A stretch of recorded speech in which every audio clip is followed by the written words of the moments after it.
जर्जीत साहब ने 1-1.5-2 लाख रुपए की पिस्टल खरीद ली है, बंदूक खरीद ली है, राइफल खरीदी है शिकार करने के लिए। अब जर्जीत साहब समझ रहे हैं मैं तो राइफल का मालिक हूं, जैसे चाहूं वैसे चलाऊंगा। चलाना जानते नहीं है राइफल। शिकार सामने गुजर रहा है, तान ली उसके ऊपर बंदूक, लेकिन जो हिस्सा सीने पर रख करना चाहिए था, कांधे पर जो हिस्सा सीने पर सटाना चाहिए था, उसको तो हमने शिकार की तरफ कर लिया, और जो हिस्सा शिकार की तरफ होना चाहिए था उसको हमने अपने सीने की तरफ कर लिया और चला दी घोड़ी, दबा दी घोड़ी। शिकार मरेगा या आप मरेंगे? राइफल तो खरीद ली हमने 1.5 लाख रुपए की, 2 लाख रुपए की, लेकिन चलाना जानते नहीं।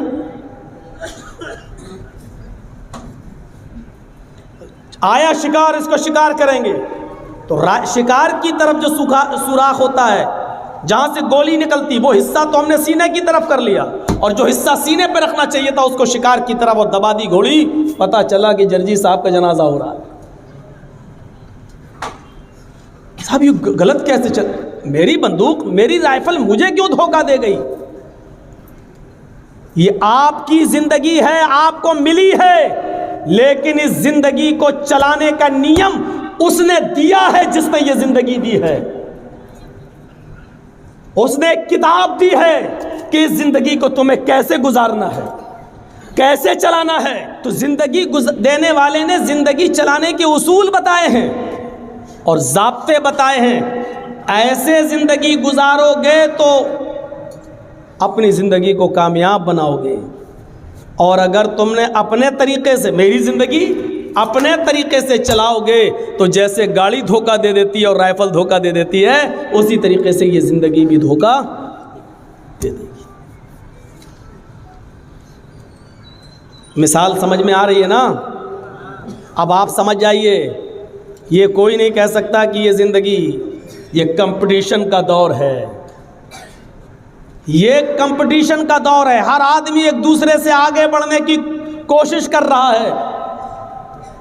मेरे पड़ोस में आज जो खाना बना है वो हमसे अच्छा बना है, अब कल हम उससे अच्छा खाना बनाएंगे। मेरे पड़ोस में उसके घर में ये पत्थर बिछा है, हम उससे अच्छा पत्थर बिछाएंगे। मेरे पड़ोस का कारोबार ऐसा चल रहा, हम उससे अच्छा कारोबार करेंगे।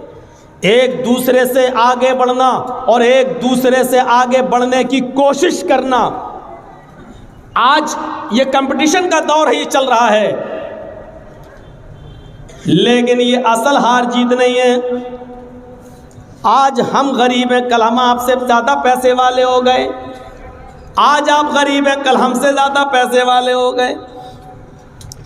ये असल हार जीत नहीं है।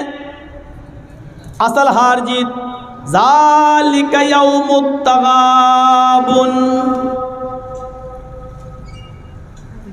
उस क़यामत के दिन जो नेकियों में आगे बढ़ गया और जो गुनाहों में पीछे रह गया।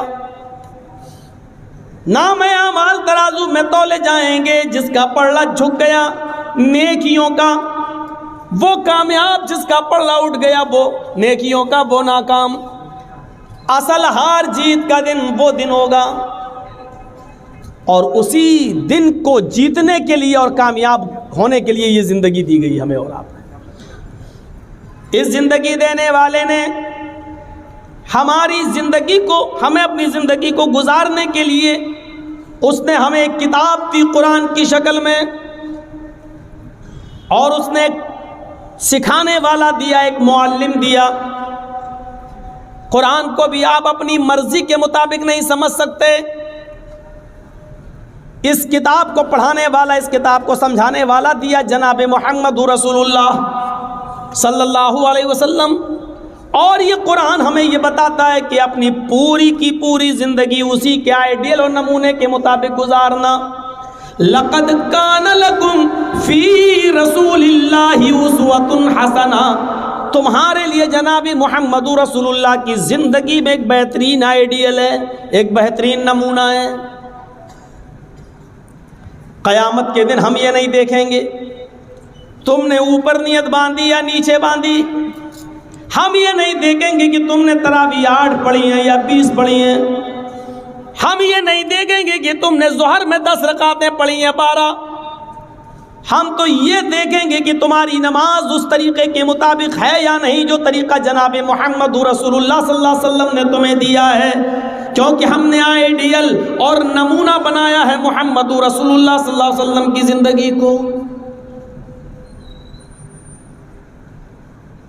इसीलिए मेरे भाइयों, आदम से लेकर मोहम्मद रसूलुल्लाह सल्लल्लाहु अलैहि वसल्लम तक जितने भी पैगंबर आए, जितने भी नबी आए, उनको भेजा ही इसलिए गया कि अल्लाह ने जो ज़िंदगी दी है उसको गुजारा कैसे जाए।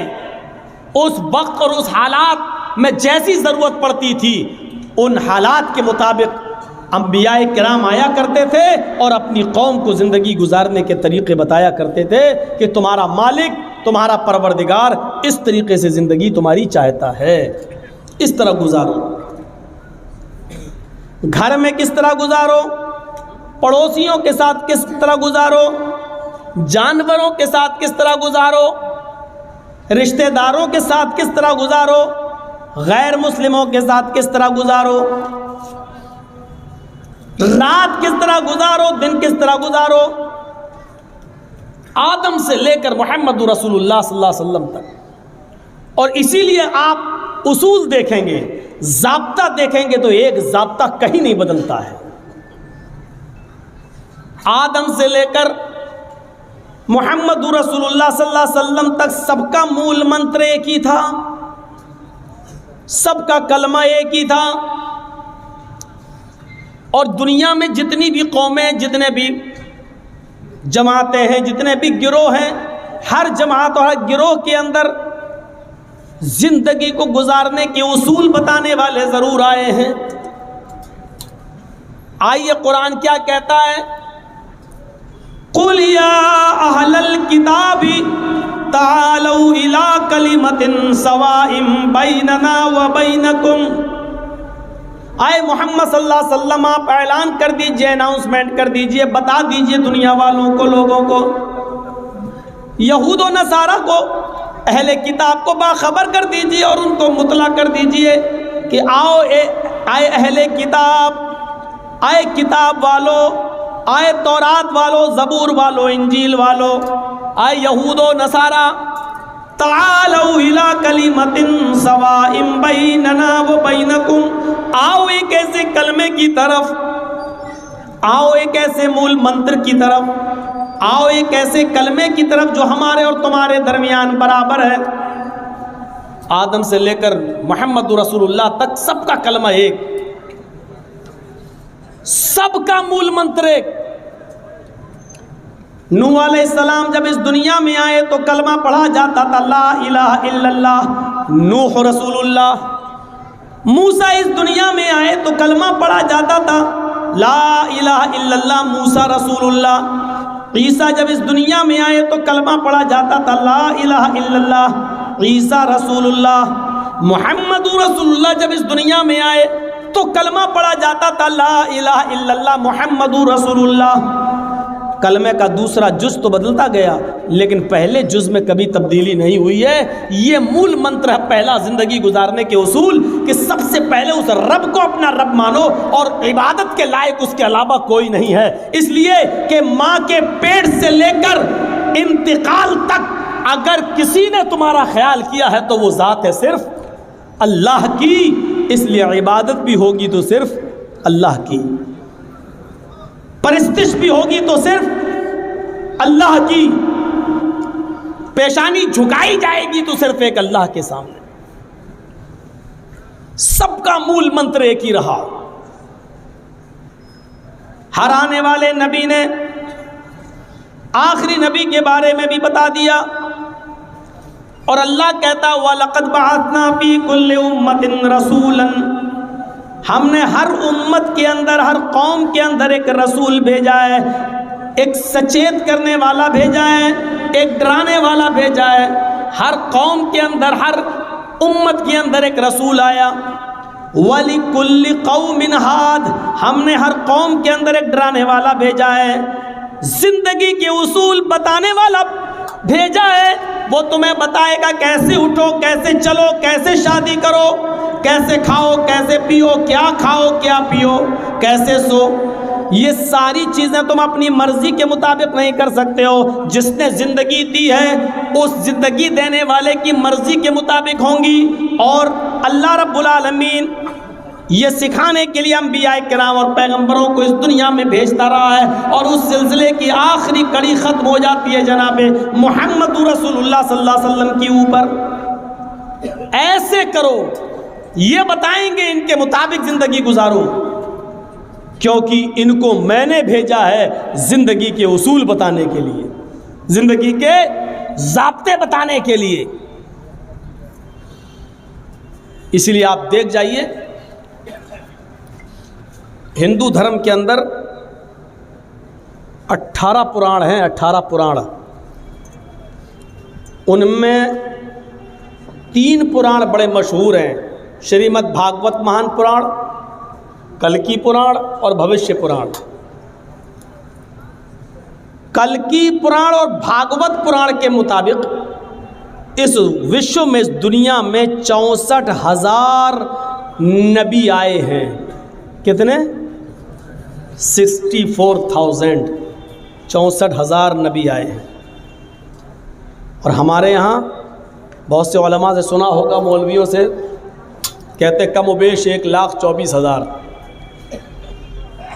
तो इससे अंदाज़ा लगता है कि नबियों की बहुत ज़्यादा तादाद हमारे यहाँ पर भी है और नबियों की बहुत ज़्यादा तादाद का सबूत उनके यहाँ पर भी है।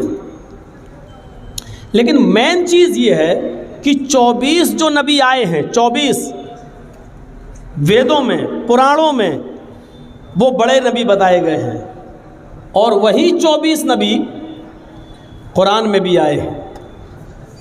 वेदों में 25वें नबी को सबसे बड़ा नबी बताया गया है, कुरान में भी 25 नबियों का जिक्र है। यानी 25वें नबी सबसे लास्ट में, आखिर में आएंगे। 25 नबियों का नाम वेदों में और 25 नबियों का नाम कुरान में।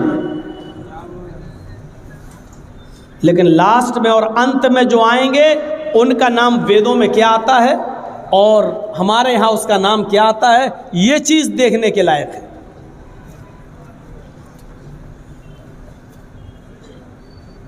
अज्ञान हेतु किरत मोह मदान्धिकारम नाशम विधायम हि तदोदयते विवेका।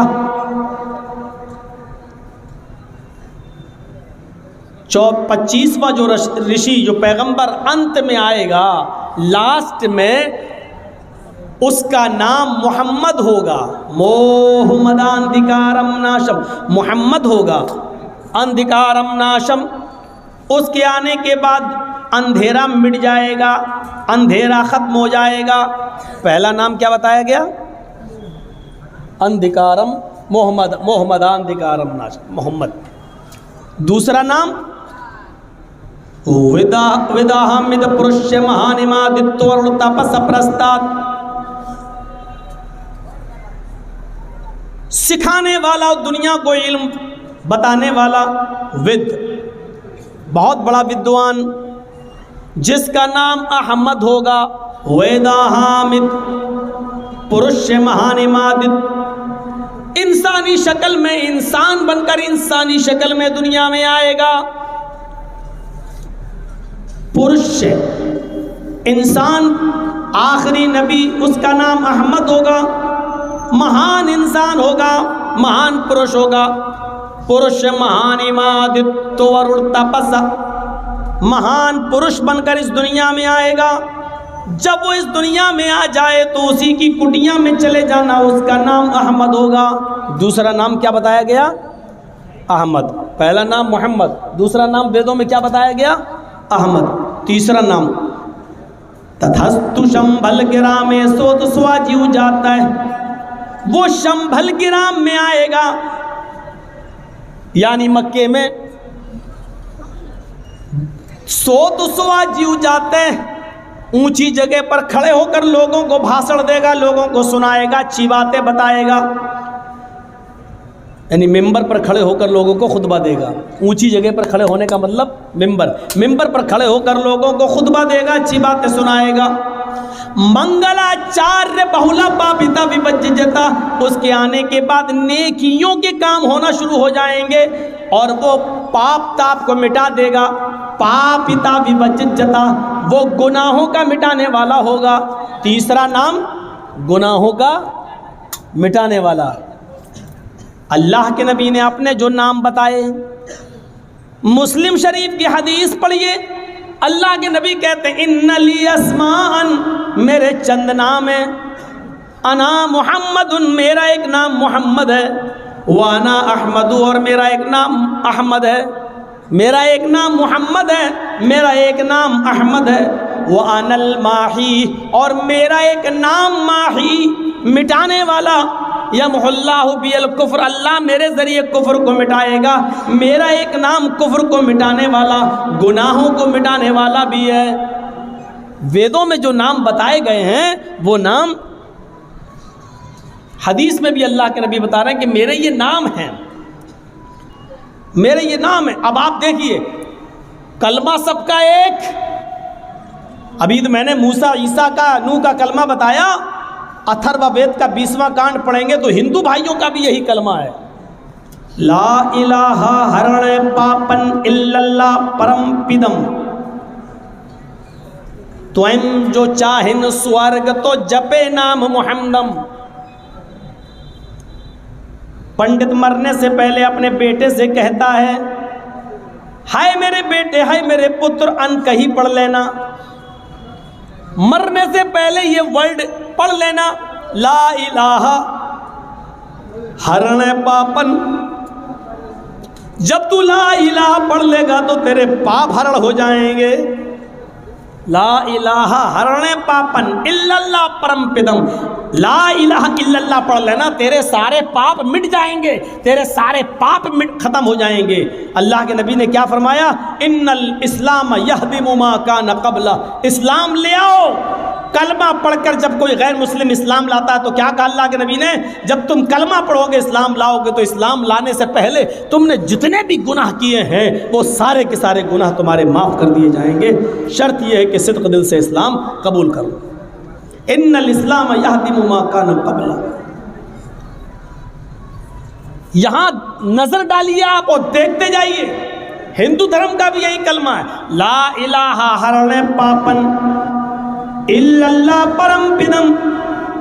ला इलाहा इल्लल्लाह पढ़ लो, तुम्हारे सारे पाप हरण हो जाएंगे, सारे पाप मिट जाएंगे, सारे गुनाह तुम्हारे खत्म हो जाएंगे। तो हम जो चाहें स्वर्ग तो जपे नाम मुहम्मदम। और अगर तुम स्वर्ग चाहते हो, पैराडाइज चाहते हो, जन्नत चाहते हो, अगर तुम जन्नत चाहते हो, पैराडाइज में जाना चाहते हो, स्वर्ग चाहते हो, तो मुहम्मदुर रसूलुल्लाह के रास्ते पर चलने वाले बन जाओ।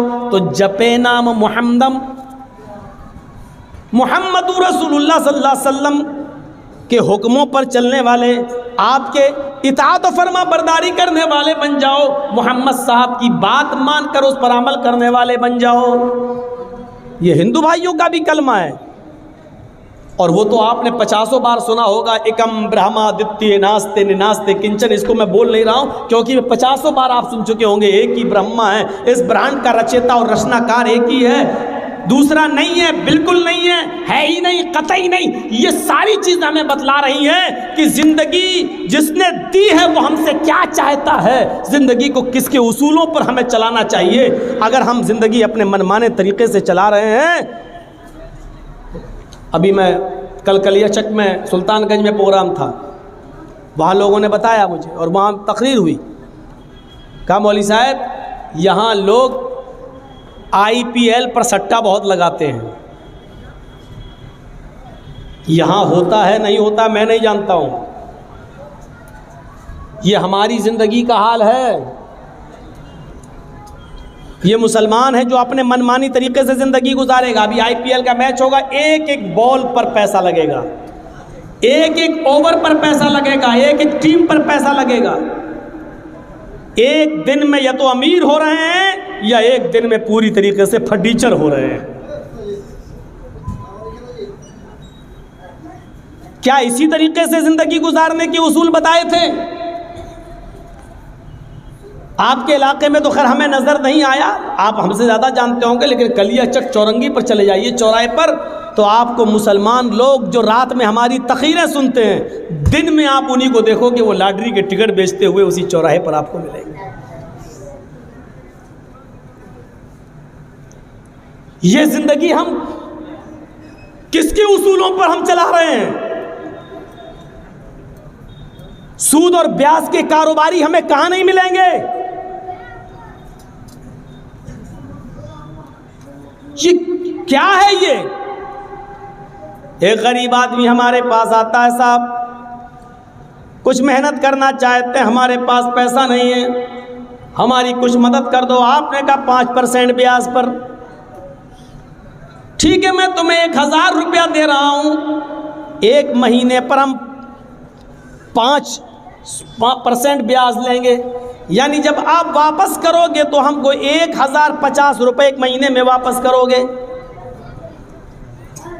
या 50 रुपये महीना हमें देते रहना, और जब तुम हमारा पैसा वापस कर दोगे हम तुमसे ब्याज लेना छोड़ देंगे। ये क्या है? हमने किसी को 1 लाख रुपया दिया और हर महीने हम उससे 500 रुपये और 1000 रुपये ले रहे हैं, ये सोचकर कि वो हमारे पैसों से कमा भी तो रहा है, लेकिन आप किसी की मजबूरी का फ़ायदा उठा रहे हैं। ये ज़िंदगी गुजारने के कौन से उसूल हैं और किसने दिए हैं?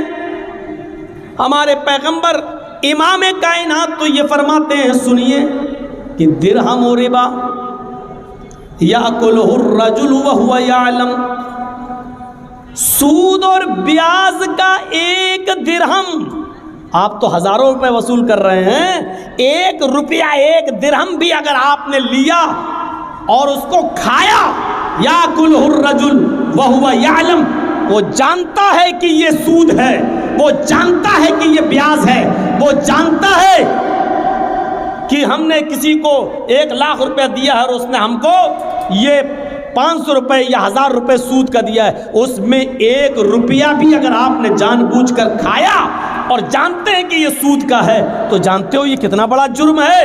अल्लाह के नबी फरमाते अशद्दु मिन 66 ज़नियतन, 36 मरतबा जिना से ज़्यादा सख्त है। कितनी आसानी के साथ हमारे हलक के नीचे उतर जाता है ये मामला, कितनी आसानी से हम खा जाते हैं। इमाम अहमद अपनी मुस्नद के अंदर एक हदीस नकल करते हैं, अल्लाह के नबी ने फरमाया कि अर्रिबा इस्नान व सबऊन हुबन, सूद के 72 दर्जे हैं, 72 दरवाजे हैं सूद के। वह आइसरुहा अय्यन के हर रजुल उम्महू, सबसे हल्का दरवाज़ा, सबसे करीब दरवाज़ा, सबसे आसान दरवाज़ा सूद का ये है कि एक शख्स अपनी माँ के साथ निकाह करता है, एक आदमी अपनी माँ के साथ शादी करता है, निकाह करता है। आप और हम सब जानते हैं कि माँ के साथ निकाह जायज़ नहीं है। मौलाना जर्जीज़ को बुला लेना और कहना कि जर्जी साहब ये मेरी माँ है, बड़ी खूबसूरत है, मैं इसके साथ शादी कर दूँगा। जर्जी साहब कुरान की 3 आयतें क्या पूरा कुरान पढ़ डालें, और पूरा कुरान एक बार क्या 1 लाख बार भी पढ़ जाएं, तब भी आपकी माँ आपके ऊपर हलाल नहीं होगी।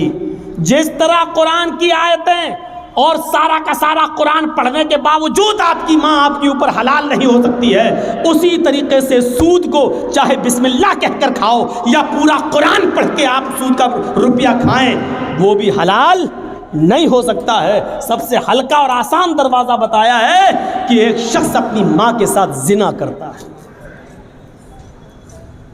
अब सबसे हल्का दरवाज़ा ये है, तो 71 जो 71 दरवाजे और है वो कितने ख़तरनाक होंगे। ये कौन ज़िंदगी गुजारने के उसूल हम अपनी मनमानी तरीके से नहीं चला सकते हैं, गुजार सकते हैं, ये वही सिखाएगा और उसके नबी बताएंगे। जिस तरीके से ये सारी चीज़ें हदीस की किताबों में आपको मिलेंगी, कुरान में मिलेगा, उसी तरीके से देखिए नमाज हमारे ऊपर फ़र्ज़ है। ये नमाज भी दुनिया में जितने भी पैगंबर आए, हर नबी और हर पैगंबर के ऊपर ये नमाज फ़र्ज़ थी। हम अपनी मस्जिदों का जायजा लें। कौन कहता है कि मुसलमान बड़े परेशान हैं? कौन कहता है कि मुसलमान बहुत बेचैन हैं? कौन कहता है कि मुसलमान बहुत ज्यादा परेशानी के आलम में मुब्तला हैं?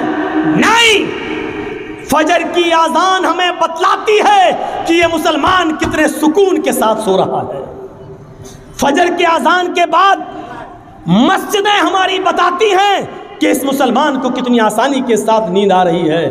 जिसको परेशानी होती है उसको नींद नहीं आती है, जिसको बेचैनी होती है उसको नींदें नहीं आती हैं, जिसको टेंशन होता है उसको नींदें नहीं आती हैं। आपकी नींद, आपका आराम से सोना ये बतला रहा है कि आपके ऊपर कोई परेशानी नहीं है, आपके ऊपर कोई मुसीबत नहीं है। चाहे उत्तर प्रदेश के अंदर बेईमानी के साथ फिर से वही सरकार दोबारा रिपीट होके आ गई हो, लेकिन अब यूपी के अंदर अगर मुसलमान कहेंगे हम बहुत परेशान हैं, झूठ बोल रहे हैं। क्योंकि फजर की आजान के बाद हमारी मस्जिदें बतला रही हैं कि मुसलमान कितने आराम के साथ सो रहा है, कितने सुकून की नींद सो रहा है। अगर उसको बेचैनी होती और परेशानी होती तो मस्जिदों की तरफ वो रुख करता है।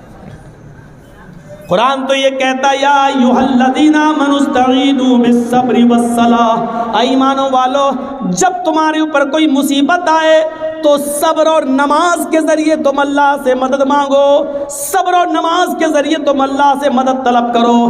हमारे ऊपर अगर मुसीबत आई है तो हमें सब्र करना चाहिए था और नमाज पढ़ने के बाद अल्लाह से मदद मांगनी चाहिए थी, लेकिन हम ख्वाब खरगोश में मस्त हैं, हम तो सो रहे हैं। हम नमाज की, हमें मस्जिदों की कोई फिक्र ही नहीं है। तो आप हमें बताइए कि हमारे ऊपर परेशानियां कहाँ हैं, कहाँ है हमारे ऊपर मुसीबत? हजरत ज़करिया अलैहिस्सलातो वस्सलाम के बारे में कुरान कहता है, देखिए नमाज सारे नबियों पर फर्ज थी और सब ने नमाज का एहतिमाम किया है। वनादतहुल मलाइकतु वहुवा काइम युसल्ली फिल महराब, कुरान कह रहा है फरिश्तों ने आवाज दी, फरिश्तों ने जब पुकारा तो उस वक्त हजरत ज़करिया महराब के अंदर नमाज की हालत में खड़े थे। यानी ये नमाज ज़करिया अलैहिस्सलातो वस्सलाम भी पढ़ा करते थे, ज़करिया अलैहिस्सलाम पर भी फर्ज थी। जब फरिश्तों ने पुकारा, फरिश्तों ने आवाज दी, वनादतहुल मलाइकतु वहुवा काइमुन युसल्ली फिल महराब, तो हजरत ज़करिया अलैहिस्सलातो वस्सलाम नमाज के अंदर, महराब के अंदर नमाज की हालत में थे। ज़करिया अलैहिस्सलाम की जिंदगी बतला रही है कि ज़करिया अलैहिस्सलाम पर भी नमाज फर्ज थी। ज़करिया अलैहिस्सलाम ने जिसकी किफालत की उसका नाम है मरियम। हजरत मरियम को पाल पोस कर बड़ा किया। हजरत मरियम को भी हुक्म होता है, या मरियम कुनुती लिरब्बिक, आए मरियम अपने रब के लिए झुक जा, अपने रब की फर्मा बरदार बन जा।